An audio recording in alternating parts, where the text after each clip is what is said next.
Assalamualaikum warahmatullahi wabarakatuh. Nama saya Emelda Putri Sania dari kelas 9B nomor asal 15. Kali ini saya akan mempraktikkan atau mengilustrasikan bagaimana cara kerja ginjal dalam menyaring darah. Untuk materi praktek biologi kelas 9 tahun pelajaran 2020-2021. Stay tune. Oke, sebelum saya mulai prakteknya, izinkan saya untuk menyampaikan sedikit materi tentang ginjal dan bagaimana filtrasi pada ginjal.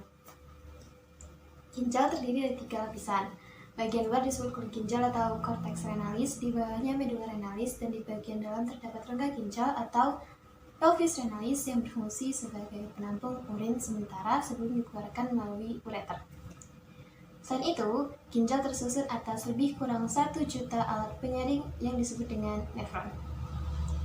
Nefron tersusun atas badan melapigi dan tubus-tubus. Tiap badan melapigi mengandung puluhan kapiler darah, yaitu glomerulus, yang berada dalam kapsul abdomen. Disinilah proses penyaringan darah dimulai. Agar kamu tidak bingung, perhatikan gambar berikut. Proses penyaringan darah atau pembentukan urin dibagi menjadi 3 tahapan, yaitu A. Tahap filtrasi. Tahap filtrasi menghasilkan urin primer dengan cairan-cairan seperti urobilin, urea, glukosa, air, asam amino, ion-ion seperti natrium, kalium, kalsium, dan klor yang terdapat di dalamnya. B. Tahap reabsorpsi atau proses penyerapan kembali zat-zat yang masih diperlukan oleh tubuh. C. Tahap augmentasi, yaitu pengeluaran zat-zat yang tidak diperlukan tubuh ke dalam urin sekunder lalu terbentuk urin sesungguhnya. Urin yang terbentuk selanjutnya keluar dari ginjal melalui ureter menuju kandung kemih. Setelah mengetahui materi tadi, mari kita mulai percobaannya. Percobaan atau praktikum kali ini bertujuan untuk mengetahui cara kerja ginjal dalam proses filtrasi atau penyaringan darah. Bahan dan alat yang dibutuhkan yaitu 1 sendok, sebuah sendok, ada corong, warna makanan, nanti yang dibutuhkan cuma sekitar 5-10 tetes, warna merah ya, 250 ml air, kertas saring.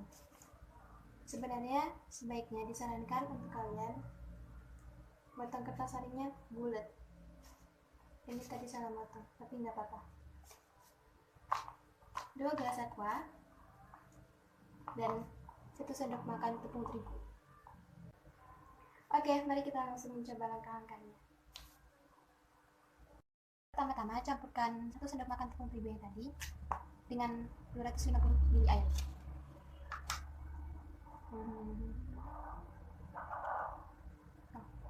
Wah, cukup. Tambahkan warna makanan sampai merah ya. Sebenarnya ini warna pink sih, gak apa-apa. Setelah itu lipat kertas ini dan letakkan di dalam corong ini. Aku lupa gimana caranya.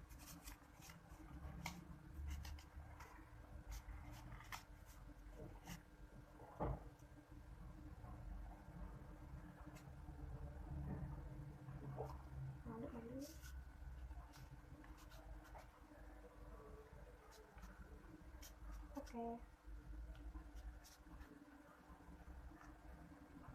Letakkan di atas gelas hasil saringan nanti. Lalu tuangkan larutan yang kamu campur tadi.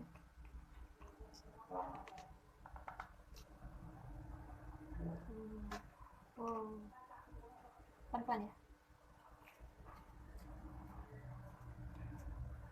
Jujur, ini memakan waktu yang lama. Kemarin-kemarin sempat nyoba ini pertama kali. Kira-kira penyaringannya itu butuh sekitar semalaman. Oke, kita tunggu. Dadah.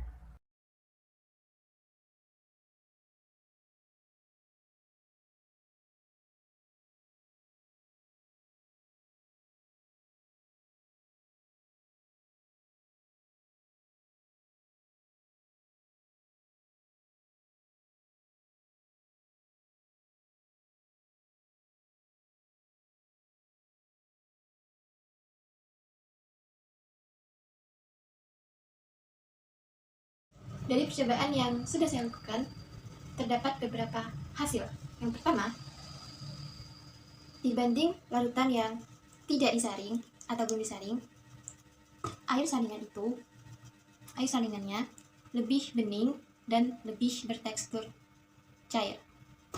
Ini tuh, ini kental sih. Oke.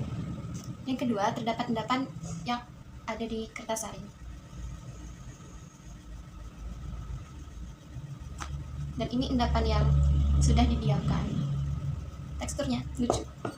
Oke, saya akan mencoba menjawab beberapa pertanyaan yang berkaitan dengan percobaan ini. Yang pertama, bagaimana perbedaan dari larutan yang belum disaring dan yang sudah disaring? Yang kedua, apa yang menyebabkan hasil penyaringan antara kedua larutan berbeda? Yang ketiga, jika rangkaian percobaan diumpamakan sebagai badan LPG, maka yang ada di dalam ginjal apa saja? Maksudnya, apa perumpamaan untuk corong dan kertas saring di dalam badan LPG? Yang kedua, apa perumpamaan gelas kimia yang ada pada badan LPG? Yang ketiga, apa perumpamaan bagi endapan yang terbentuk di kertas saring? Oke, ini jawaban dari saya. Larutan yang belum disaring lebih berwarna pink pekat dan bertekstur lebih kental. Yang sudah disaring cair dan lebih jernih. Yang kedua, kenapa ada perbedaan antara larutan yang belum disaring dan yang sudah disaring? Karena adanya kertas saring ada pada corong. Yang ketiga, apa perumpamaan bagi corong dan kertas saring? Jadi corong dan kertas saring ini diumpamakan, kalau di dalam ginjal itu diumpamakan sebagai glomerulus. Nah, gelas kimia berperan sebagai kapsul albumen. Endapan yang terdapat pada kertas saring berperan sebagai sel-sel darah dan molekul protein yang tidak ikut tersaring karena tidak bisa. Oke, kesimpulan yang saya ambil adalah apabila tepung dan air dianalogikan dalam proses filtrasi sebagai darah, maka darah yang masuk ke dalam badan LPG disaring di glomerulus, corong dan kertas saring ini.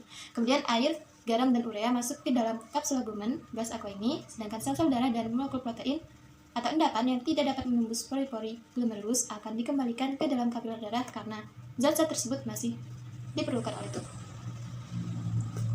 Oke, mungkin sekian video dari saya. Terima kasih. Wassalamualaikum warahmatullahi wabarakatuh.